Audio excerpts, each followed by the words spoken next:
ओम नमो भगवते वासुदेवाय. श्लोक 9 आणि 10. जन्म कर्म च मे दिव्य मे वंयो वेत्ति तत्त्वतः त्यक्त्वा देहं पुनर्जन्म नैति मामेति सोऽर्जुन. वीतरागभयक्रोधा मन्मया मामुपाश्रिताः बहवो ज्ञानतपसा पूता मद्भावमागताः. शब्दार्थ. अर्जुना, माझा जन्म आणि कर्म दिव्य अर्थात निर्मळ आणि अलौकिक आहे. असे जो मनुष्य तत्वतः जाणतो तो शरीराचा त्याग केल्यावर पुन्हा जन्माला येत नाही, तर मलाच येऊन मिळतो. पूर्वीसुद्धा ज्यांचे आसक्ती, भय आणि क्रोध पूर्णपणे नाहीसे झालेले होते आणि जे माझ्यात अनन्य प्रेमपूर्वक स्थित होते, असे माझे आश्रय घेतलेले पुष्कळसे भक्त वर सांगितलेल्या ज्ञानरूपी तपाने पवित्र होऊन माझ्या स्वरूपाला प्राप्त झालेले आहेत. भावार्थ. भारतीय मनाला कायमच मोक्ष आणि मुक्ती या संकल्पना मोहवत आल्या आहेत.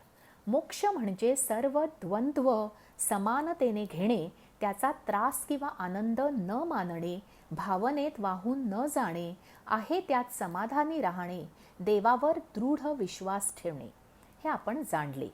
मुक्ती म्हणजे काय?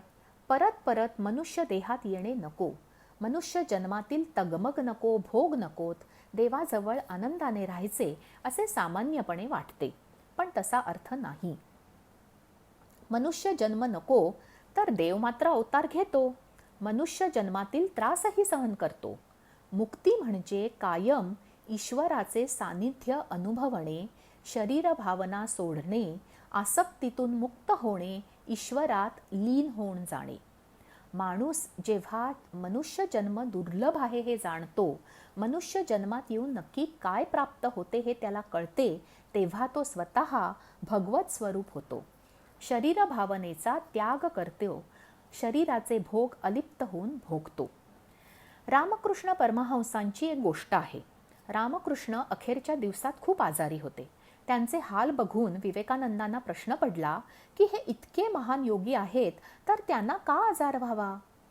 त्यांच्या मनातले विचार ओळखून रामकृष्ण म्हणाले, अजून शंका आहेतच का? आजार शरीराला झाला आहे, मला नाही. शरीर आहे त्याचे भोग कोणीही चुकवू शकत नाही, ते त्रयस्थपणे भोगावे लागतात. आपले कार्य करायचे, काम झालं की जायचे. खूप कठीण आहे इतकं अलिप्त होणं. सामान्यांच्या गोष्टी नव्हेत. आपल्याला दुःखाची कल्पनाही सहन होत नाही. जे लोक ईश्वराची अनन्य भक्ती करतात त्यांनाच या गोष्टी शक्य होतात. तपानेच हे तादाम्य शक्य होते. पण आपण थोडा तरी स्वीकार करायला हवा, थोडं खंबीर राहायला हवं. अति हळवं होऊन चालत नाही. कोणात अति गुंतू नये.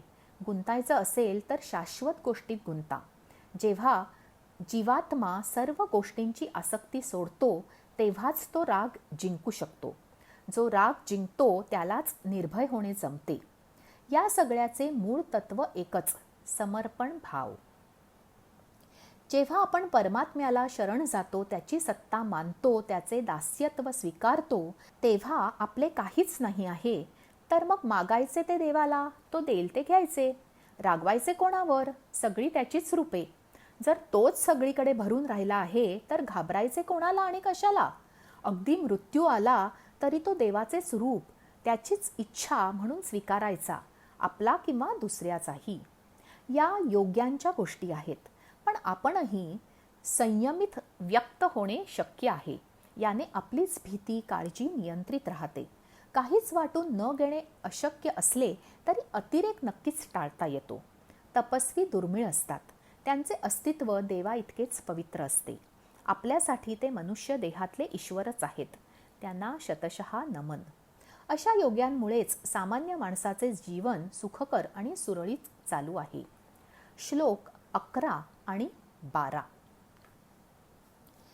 ये यथा मां प्रपद्यन्ते तांस्तथैव भजाम्यहं मम वर्त्मानुवर्तन्ते मनुष्याः पार्थ सर्वशः काङ्क्षन्तः कर्मणां सिद्धिं यजन्त इह देवताः क्षिप्रं हि मानुषे लोके सिद्धिर्भवति कर्मजा. शब्दार्थ. हे पार्था अर्थात पृथापुत्र अर्जुना, जे भक्त मला असे भजतात मीही त्यांना तसेच भजतो, कारण सर्वच मानव सर्व प्रकारे माझ्याच मार्गाचे अनुसरण करतात. या मनुष्य लोकात कर्माच्या फळाची इच्छा करणारे लोक देवतांची पूजा करतात, कारण त्यांना कर्मापासून उत्पन्न होणारी सिद्धी लवकरच मिळते. भावार्थ. मनुष्य चैतन्याची उपासना करतो म्हणजे एक प्रकारे ब्रह्माची पूजा भक्ती करतो. भक्त जसा देवाच्या भेटीला आतुर असतो तसाच देवही गुणी भक्तांच्या प्रतीक्षेत असतो. जशी आपल्याला बुद्धी होईल तसे आपण वागतो. माणूस त्याला आवडणाऱ्या माणसांचे वागणे बघून कसे वागायचे ते ठरवतो. त्यामुळे आदर्श उत्तम असावेत. जे थोर पुरुष असतात त्यांना जपून वागावं लागतं, कारण लोक त्यांचा आदर्श ठेवून वागतात. माणूस काही मिळवायच्या अपेक्षेनेच काम करतो. निस्वार्थपणे काम करणारे दुर्मिळ असतात. प्रत्येक गोष्ट करताना त्यातून फायदा काय हे माणूस बघतो. सकाम उपासना आणि निष्काम उपासना असे 2 प्रकार असतात. सकाम उपासना जास्त केली जाते. काम केले तरी यश देणारी शक्ती वेगळी आहे हे आपण जाणतो. नवस बोलणे या प्रकारात येते. यावरून चंद्रशेखर गोखलेंची एक चारोळी आठवली. देवळात जाऊन माणसं दुकानात गेल्यासारखे वागतात. देवळात जाऊन माणसं दुकानात गेल्यासारखे वागतात. 4-8 आणे टाकून काही ना काही मागतात. कर्म केले म्हणजे फळ मिळतेच, पण आपली ते फळ मिळेपर्यंत थांबायची आणि मिळेल ते फळ स्वीकारायची तयारी नसते. केलेली उपासना अंतर्मनाची शक्ती वाढवते आणि आपल्याला हवी ती गोष्ट लवकर साध्य होते. यात धोका आहेच. आपण मागू ते मिळाले तर आपला अहंकार वाढतो. आपल्या उपासनेचा मूळ हेतू मागे पडतो. ऐहिक सुख मिळेल तितके कमीच वाटते.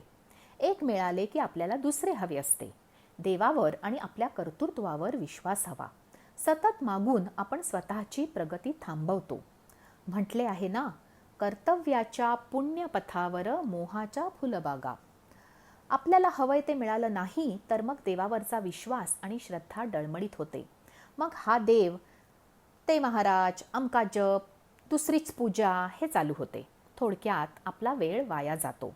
हवं ते मिळालं किंवा मिळालं नाही तरी आध्यात्मिक दृष्ट्या आपण आहोत तिथेच राहतो. आराधना साधना खरं तर आत्मिक प्रगतीसाठी करावी. जर निरपेक्ष कर्म आणि निष्काम उपासना केली तर काम करण्यातला आनंद मिळतो, ज्यामुळे जे फळ मिळेल त्यात आपण समाधानी राहतो. आपली श्रद्धा टिकून राहते. आजचे निरूपण इतकेच. जय श्री कृष्ण.